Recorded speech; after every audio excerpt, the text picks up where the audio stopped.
Welcome to the episode of The Other Russian. So, that strange Russian guy keeps on talking about something with shitty production, but hey, that's me. So, yeah, again, apologies for all those who suffered throughout the previous episodes in terms of the quality of sound and picture. And yeah, I'm working on it, but it just takes time. So, since I'm kind of traveling and meeting NGOs and trying to do a lot of work in the meantime, it is really hard to find some time to sit and properly prepare, do the research, figure out the nuances and things like this. So today's episode I want to dedicate to a topic this that is very kind of warm to my heart, and the topic is music.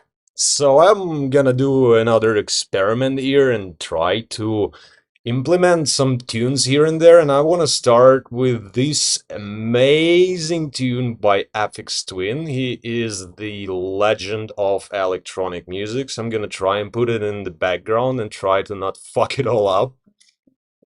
So this is like a 2 minute tune, and I mean, you wouldn't even say that right away it is this typical electronic music or something like that, because again, it sounds instrumental, right?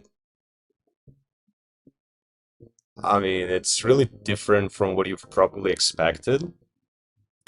So, yeah, I mean, I don't remember much from my childhood, and it's not that there's been some deep-rooted trauma that I blocked outside of my mind. I've clarified it with the therapist, I've clarified it with my mom and sister, so definitely nothing happened in there. Unfortunately, I cannot clarify with my father, he's no longer there as of 2003, but yeah, I mean, I guess I can, put it all together and say that there's definitely not a block or some sorts.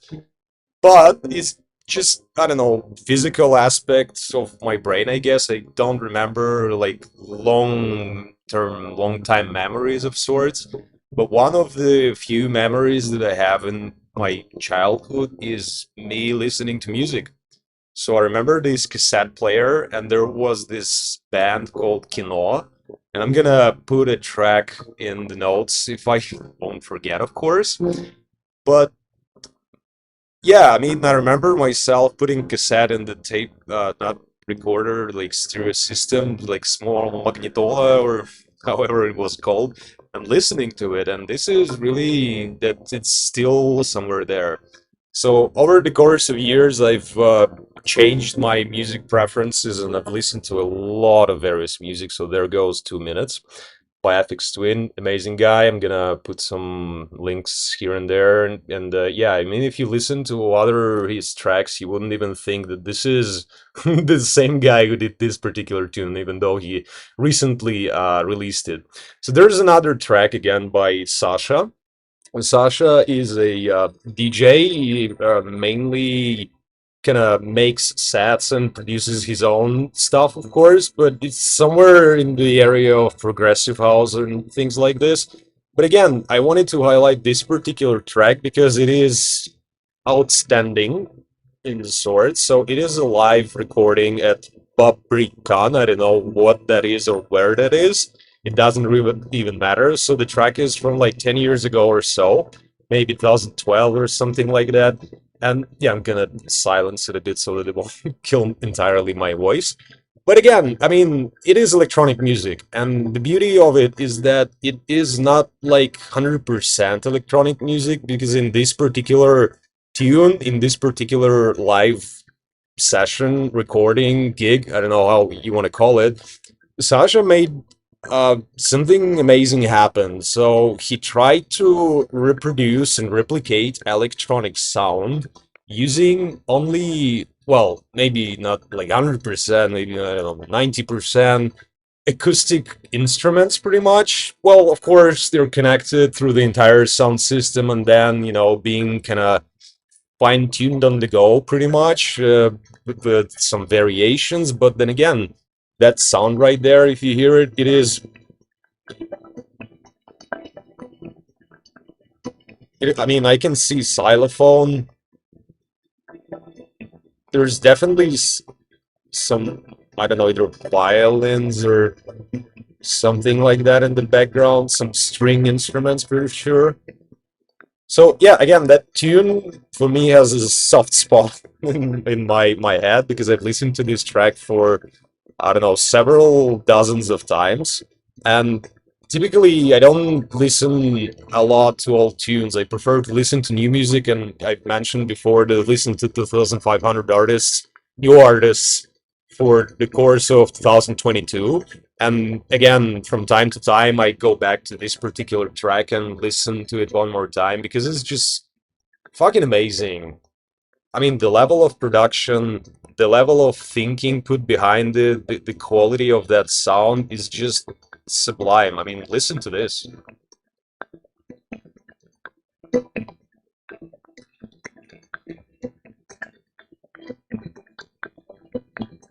See, I got a speakerphone here.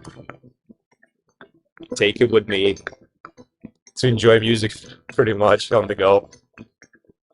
So yeah, I'm gonna pause here and then wait for a special moment in that tune to come up.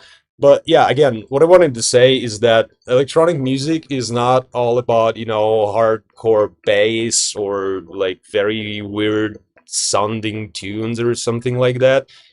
But I'm gonna get there to electronic music. So first of all, for me, this deep-rooted memory of me having this experience, and then I remember in '90s I went to that music store called Titanic. Surprisingly, I don't know why they called it this way, but it was a store in Yekaterinburg. It's a pretty old one, and they used to sell like audio recordings and different um, cassettes or CDs or something like that. And I remember myself buying their three CDs. I remember being there with my father. He purchased the things that I've picked by myself. So, oof. Yes, warm up for the guy who's about to sing, and his voice is very deep and mellow. I mean, you can really pretty much dissolve in it at some point in time, especially when he starts to sing. I mean, forget about the words, but you can listen to them as well. It's just the the sound that he produces with his own mouth, I guess, lungs, or in combination with that instrumental sound in an attempt to reproduce electronic tune using instruments. It is just amazing. So he's about to start sing here, and I want to pause for a bit because when he enters this tune,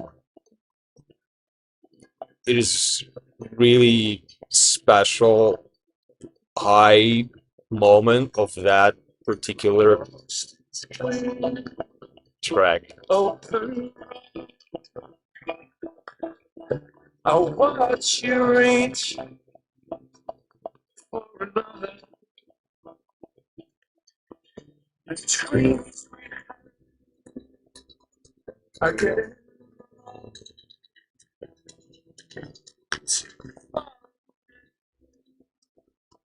To remember, sometimes it's better not to know. There's an entire chorus in the background, so there are people singing with him. He's leading, and then all those like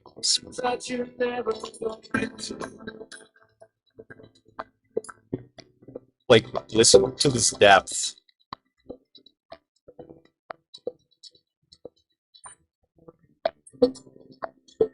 So anyway, yeah, I just can, pretty much sit here and listen to it and just wave my head around. But yeah, let's go back to the story. So the story is that I went and purchased several CDs. So one of the CDs was surprisingly enough soundtrack for Titanic. I mean, could it be the reason that the shop was called Titanic? I don't know, but maybe it's marketing. It's how it works. So I purchased another two CDs. So it was Michael Jackson's Thriller. It was 1995 or six or something like that. And there was also a CD of Best by Metallica for like two CDs pretty much. So those were the first ones, and then I came back to that store after I think in 1997, or even you know what? I'm just trying to recollect, and probably it was in 1997 because this was the year when MTV entered Russia, and of course it changed everything pretty much for me because before that I listened to some music where it was available, and there weren't many channels. Oh man, this track is just sublime. So there were some tunes, there were some video clips shown on different channels, but typically uh, music was shitty, like pop music in majority of cases. But I mean, there is good pop music. I listened to Spice Girls. I listened a bit to Backstreet Boys. Didn't connect with them. There were some Russian pop singers, of course. There were some foreign pop singers. But yeah, Michael Jackson definitely resonated strongly, so I probably decided to go and buy the goddamn album and listen to it properly. So yeah, and then MTV came, and then I saw for the first time a clip by Limp Bizkit. I think it was Break Stuff, or um, no, it's maybe so the album's called Significant Other for sure. There's another track that I can't recollect right now. But anyway, so I've seen Limp Bizkit and Korn is like, fuck, I like this music. And I mean, remember, I've listened to Metallica for quite a bit, so like got into that type of sound going on there, and yeah, decided to purchase a couple of cassettes for yeah Corn.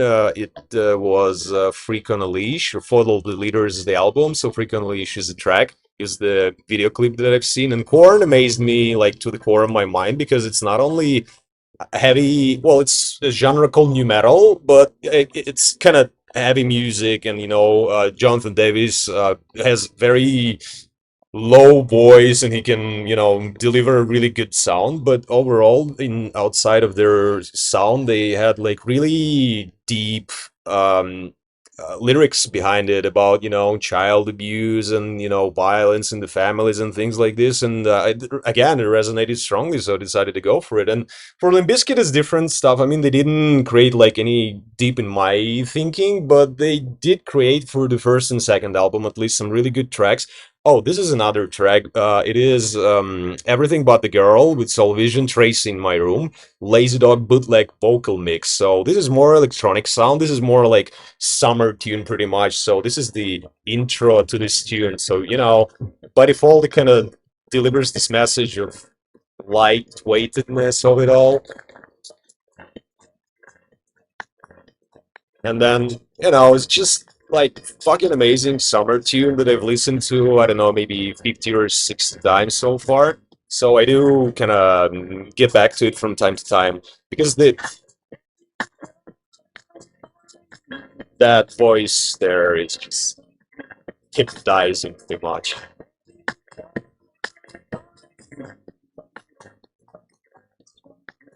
So yeah, going all the way from listening to Metallica, Limp Bizkit, and Korn to this, I mean, you'd probably be surprised. But then again, yeah, I've listened to other genres as well. So I started with more of a hard type of music, like metal and stuff, and then slowly, gradually shifted my focus towards rap because I found that tune on the second album of Limp Bizkit with Method Man. It was called "And Together Now," and I was like, "Oh yeah, definitely, I like that sound." So I went on to listen rap, Tupac, Biggie, Method Man, Beastie Boys, and some other that I don't even remember. But then again, gradually somehow I went to other genres like blues and what was it, jazz. Yeah, so I found this amazing collection of music from 50s, 40s, 30s, and I was like, dude, this is just insane sounds. I'm gonna listen to it all. So I've listened to it all pretty much. Especially love Nina Simone. She's an idol. And who was it? Well, Miles Davis for sure, definitely. I mean, he's a star. There were some names that I cannot reproduce right now, but I mean, if you give me the list, I'm gonna tell you that I've listened to them for sure.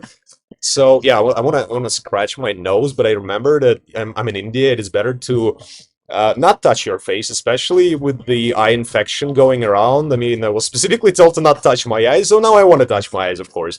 But I'm trying to control myself and not do it. So you may see some attempts here, but I'm just, catching it on the go and taking it back and not touching my face. So anyway, going back to that music journey, pretty much. So then I discovered electronic music, and the electronic music started for me mainly from rave type of sound, like I don't know. There were some names that are escaping my mind right now, so I won't be able to kind of reproduce them and say which were there. Like Darude, but probably is the one that kind of appears when I'm trying to think about it, but it's like end of 90s. Sandstorm was the track, yeah, that's for sure. So there were other guys, Moby for sure, yeah, I mean, that guy's amazing. There were others, and then, eventually I started to gonna explore other genres and listen to a lot of music, like shitload of music. But one thing I recognize for myself is that electronic music has really a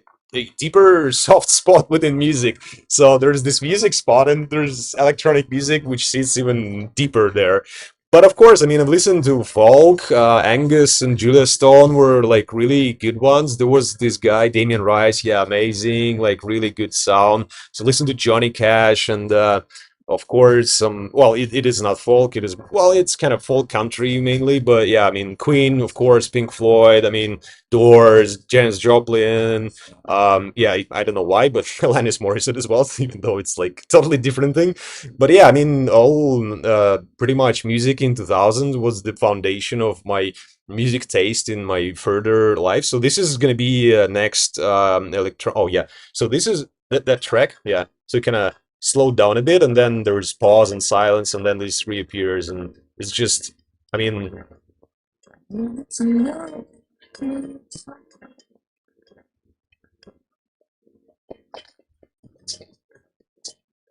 this is just insane track. I mean, I cannot stop listening. Yeah, I mean, so there were other genres, of course. Listen to Nirvana and the rest, but yeah. By the way, so of all those tunes, of all those albums, artists that I've listened, I can definitely say that for me, number one best album of like entire music history is Nirvana, Unplugged in New York. So this is MTV concert actually. Maybe I've seen it on MTV, but anyway, that's the concert. I've listened to it roughly 100 times, pretty much from the beginning till the very end, because for me, it is not only the height of Kurt Cobain in particular as like personality, as in talent, but then again, it is this ability to reproduce emotional connection using acoustic methods, on the contrary to the typical sound of Nirvana, which is grunge. And grunge is very kind of aggressive. It kind of requires you to move around to slam and things like this. But acoustic version is entirely different. So this is a track by one of the legendary electronic music. I don't know, kind of stars, pretty much. I think they are one of the founders of a genre called trip hop, and trip hop is mainly a genre that kind of appeared in Bristol, UK, and there were some bands, so Massive Attack and Tricky, and they maybe there's somebody else, but I want to say Portishead, but I'm not sure about that. But yeah, Portishead are like fucking legends as well. But Massive Attack,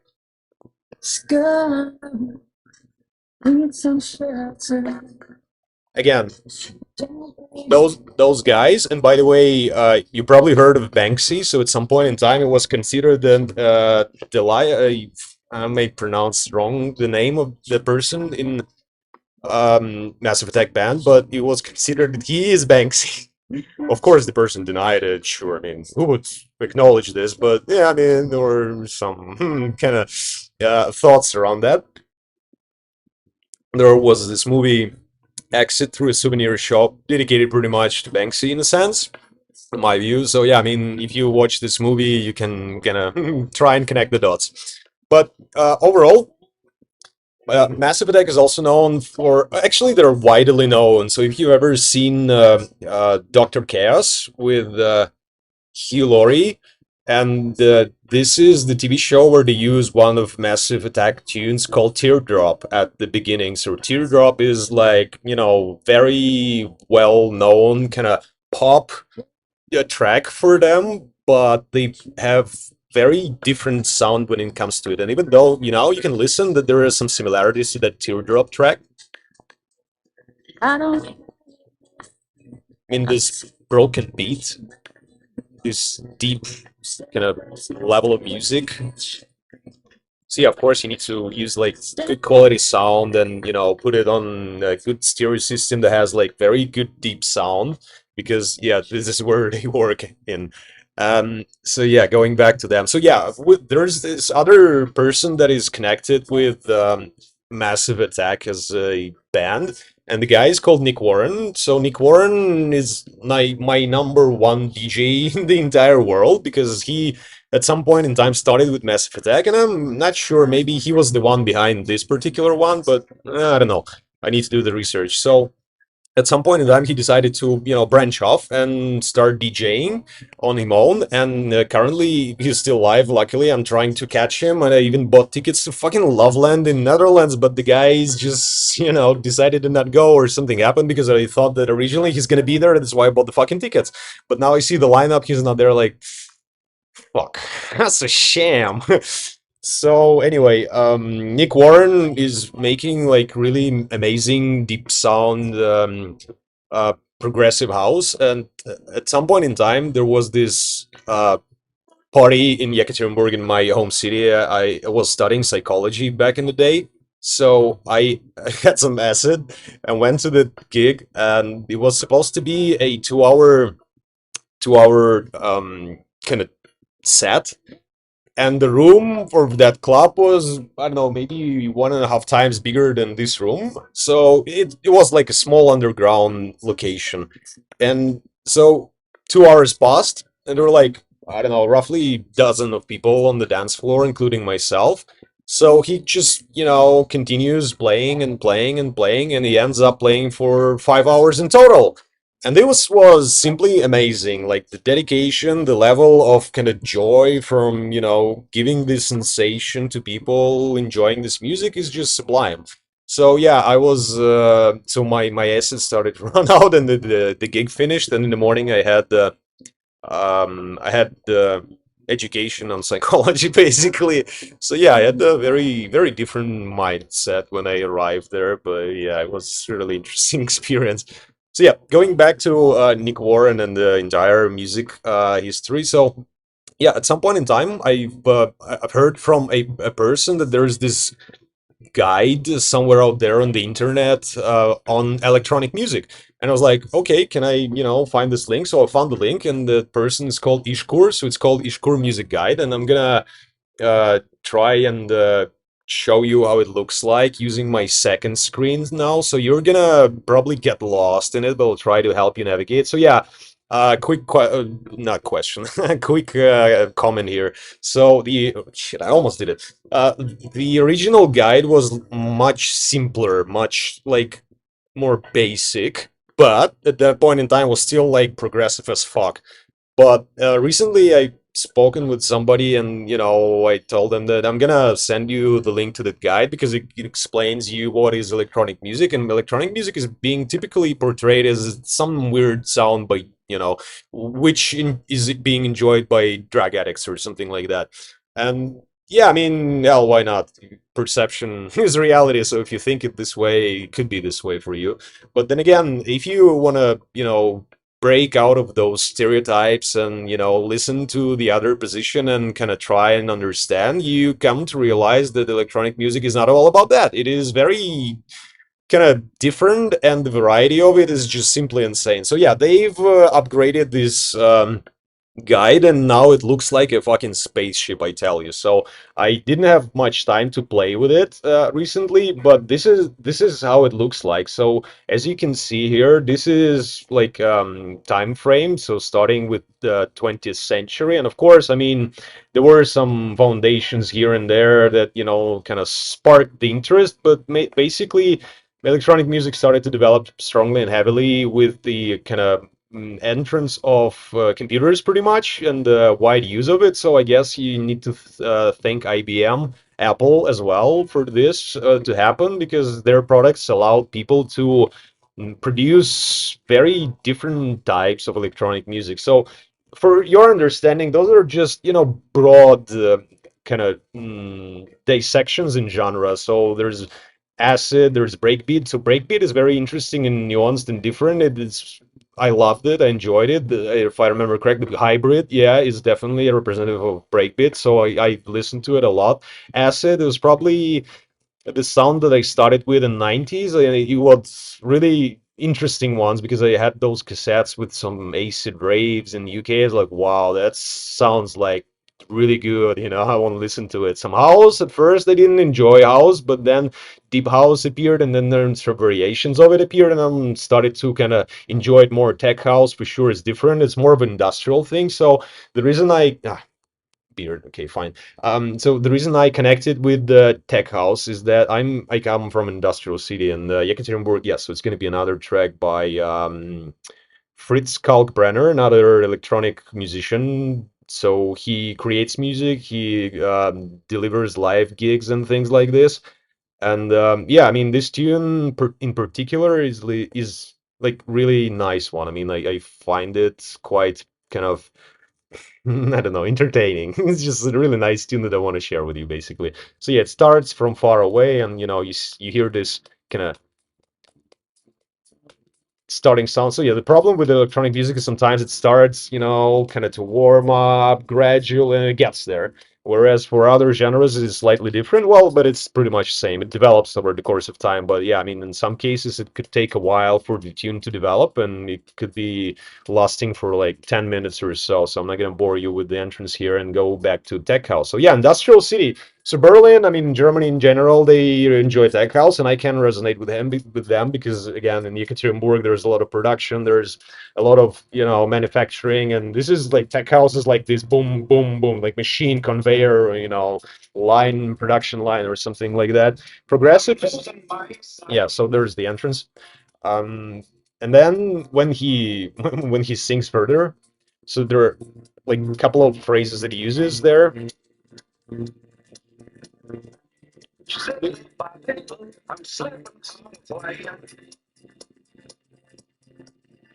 And then there's entrance. I wanna wait for it.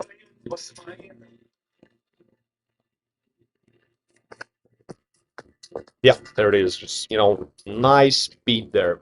So deep house, UK garage, urban down tempo, chill, cheap tune. I don't even know what the fuck that is. Intelligent dance music. Yeah, that I enjoy. I think yeah, IDM is somewhere Aphex Twin sits. Although drill and bass, yeah, I don't know that one. Industrial, psytrance, trance, hard dance, Euro trance, Euro pop, Euro disco, Euro trash. That's interesting. I don't want to go there. I don't want to get into some trash. But yeah, I mean, if you even dig into those genres, you see that there are like hundreds of varieties of those subgenres, pretty much. And you can go there and click, and you'll find some, yeah, some tunes that are kind of give you a flavor of what this particular genre is.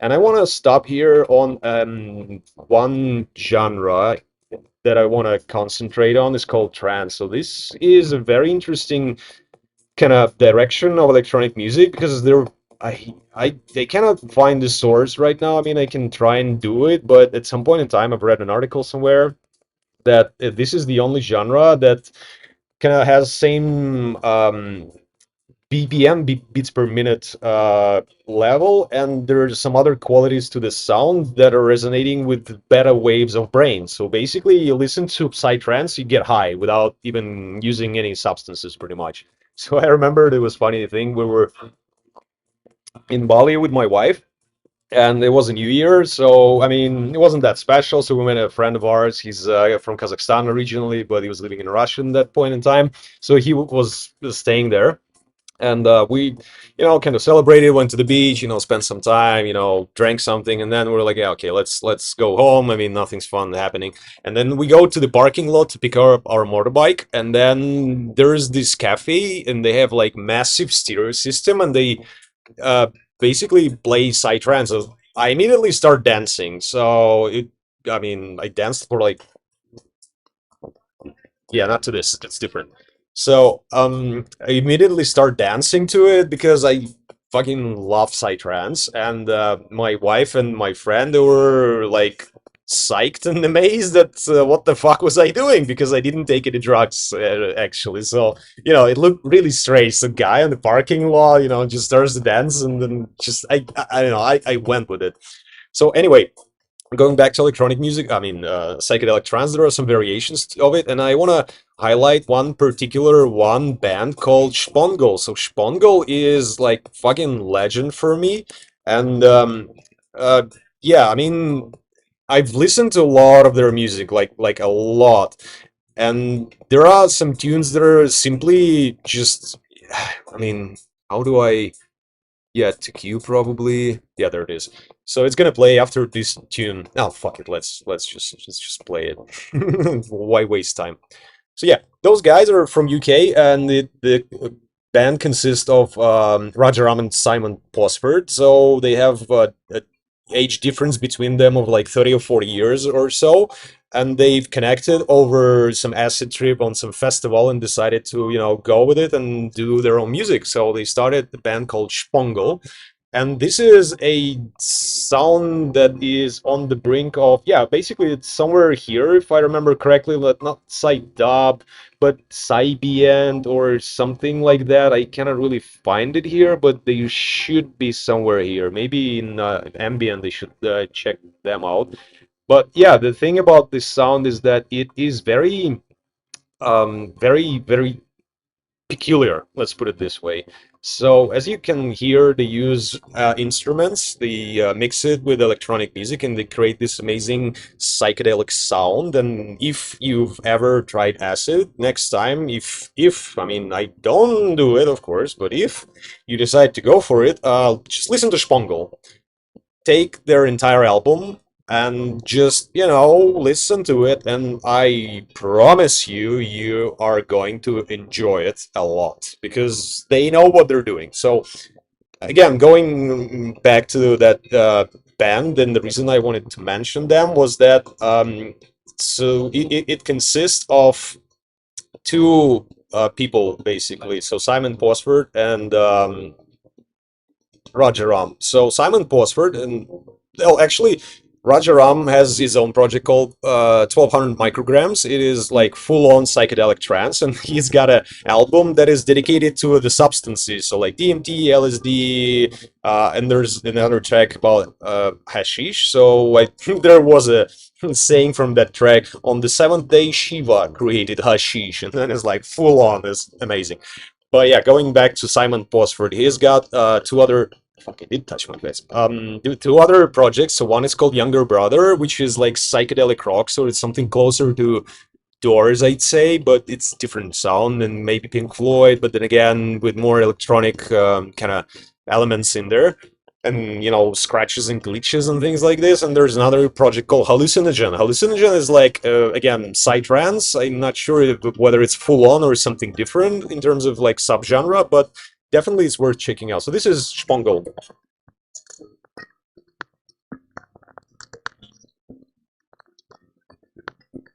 I mean, you just listen to the sound.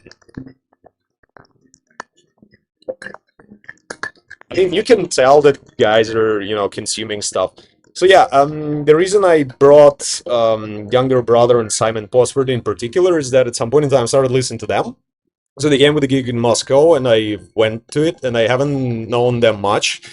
And then they went on another gig in Yekaterinburg, and at that point in time I knew them way better. But when they were in Moscow, so Simon Posford did an interview, and that interview was given to a representative of a portal dedicated to electronic music, and it's called Hallucinogen. So there's this lady who asks some questions around like electronic music and what it is, and I want to give you a quick insert from that particular interview because it has a really interesting position from Simon here. So yeah, that's Simon Posford. You look at the guy. I mean, he's got a hat and the feather of a peacock, I guess. So there were some people wearing hats and peacock feathers at the gig. I was like, why the fuck are they doing this? And then he appeared on the stage, like, okay, now I get it. So yeah, I mean, you can see it's the 2009 actually, but the gig that I participated in was later, maybe 2011 or something like that. So yeah, here goes. So yeah, let me unmute. Tried my best. Then I feel good. It's gonna come. Use on electronic music, and there are some people who say that it's soulless, so it's not unnatural or something. Do you ever met such people, and how do you react? What do you want to them to know? Actually, I would say three words to them: take some drugs. No, I'm not going to say that. But So yeah, I mean, you get the point, of course. Disclaimer: don't take some drugs, but then again, oh, sorry, miscalculated sound level. So yeah, I mean, it is. I mean, you can see by his face that he took a lot of drugs. That you can tell, but overall, it is really easier to perceive electronic music using various substances, and I would probably not go with acid and listen to drum and bass. Definitely not. But some genres resonate stronger or less stronger with different variations of music. So yeah, I mean, again, just uh, to tell you that music is very different. I mean, of course, I've listened to classic music, Bach, Mozart, Shostakovich, and the rest.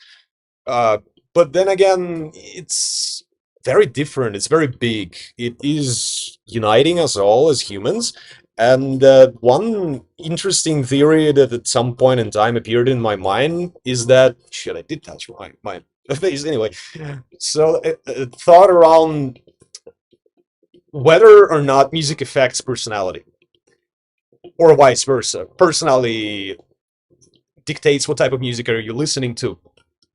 Because again, I mean, I bet you've noticed those people from kind of subcultures and music based on music flavors and something like that. Because, well, I told you the story that I did at least, and then you start to realize that people who listen to a certain type of music, like at all, that's it. I mean, they don't listen to other music. They share some common personality traits in terms of their like persona characteristics and shit like that. And I was always thinking about what is the chicken and what is the egg in this particular case? I mean, like, do you again listen to the music because you're such type of person, or vice versa? So, having in mind that I've listened to a lot of music, I don't understand really. I don't know. I mean, maybe at some point in time I'll try and, do this study and measure it all and try to figure it out, do the interviews, speak with people who listen to different music. But again, think about it. Like, what are the reasons that certain sounds did resonate with you? Like, why?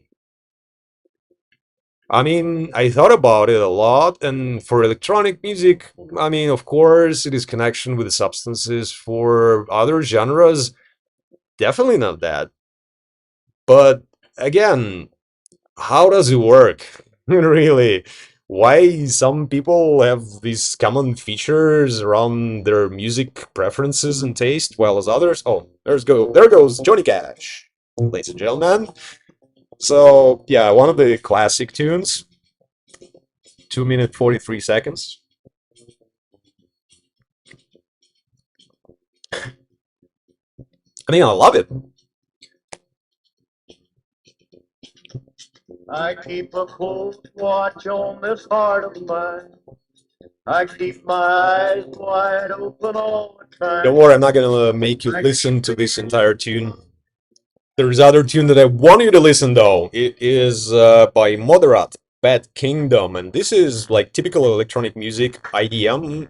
No, probably EDM, electronic dance music. But sound is very strange, sort of. So again, there's vocal part. There's this deep sound of basses.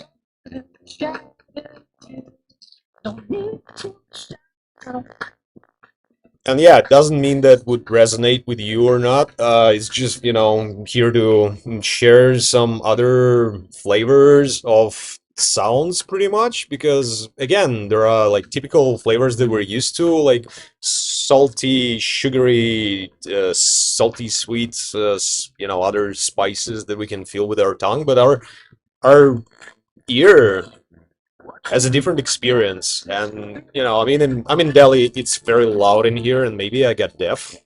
Hopefully, I won't make you deaf though.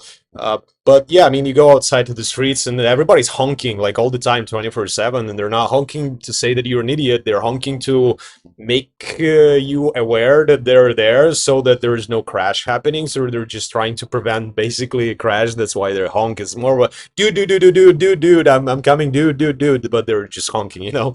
So yeah, I mean, there are a lot of like sound flavors here, and I decided that it's time to talk about music because, again, in my view, music unites. So if you go to a gig and you can share like different political views, you can share like completely different understanding and views and like opinion in terms of the patriarchal society or patriarchy within matriarchy even, but you just go there with others who enjoy the same music and you spend time with them and you're kind of united. So music definitely unites. I don't know how it works, but I'm probably gonna study it at some point in time. So yeah, let's wrap up here because I got shit to do and my team is arriving tomorrow from Moscow and Istanbul. We're gonna go to Ladakh and dedicate today's one day would be dedicated to our social project, Shri Shakti initiative that we are working on right now, and then the second day we will dedicate to our business. So yeah, that this is the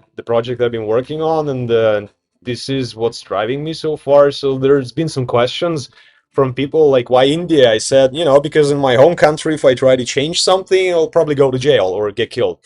And moreover, like, why women is like, I want to say thank you to women because my mother, she had like three jobs at some point in time, and there were some moments in which she had like additional job, like five in total, to put me on my feet, and I owe it all to her for sure. So I want to say thank you to the entire womanhood in a sense.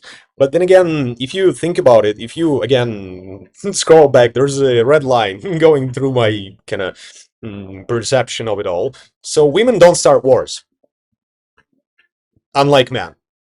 The problem is there's this patriarchal society, and if you look at the leaders of the world, and in the majority of cases, they're men. So there's this hidden potential that sits within women, and there's a book and there's even a movie called Hidden Figures by U.S. author. I won't be able to reproduce the name, but yeah, it is all about this potential that sits somewhere, but is just not available to the humankind, to the progress, because of some old grudges that men had with women. And then, they dictated, used force, and kind of submitted them into following the guidelines written by them. So I'm on a mission to change that. And I don't know whether or not I'll succeed ever, or I hope that there won't be some crazy dude trying to stop me. Because again, it's not about, taking all the power from man. It is about like human progress. It is about us as humankind working together to reach for their fucking stars and all. But I mean, of course, Elon Musk is doing a great job, but it's not about him. It's about general. Like, let's find a fucking cure from, I don't know, cancer instead of, investing all those money in weapons and threatening each other or killing each other more even. I mean, what the fuck? Somebody decides to kill another human being. What if that human being could have saved the world? Like, seriously. But who are you to decide this? So yeah, I mean, it's not up to you. It's not up to you. But anyway, thank you for listening. I hope you still enjoy the production quality level that I'm doing, even though there are people saying to me, yeah, you need to do the research, you need to check out how it's done and then do it properly. I say, yeah, thank you. Your opinion is very valuable, but unfortunately, I don't have time for that. So yeah, thank you for listening and probably watching. And then, yeah, see you next time. Cheers, enjoy.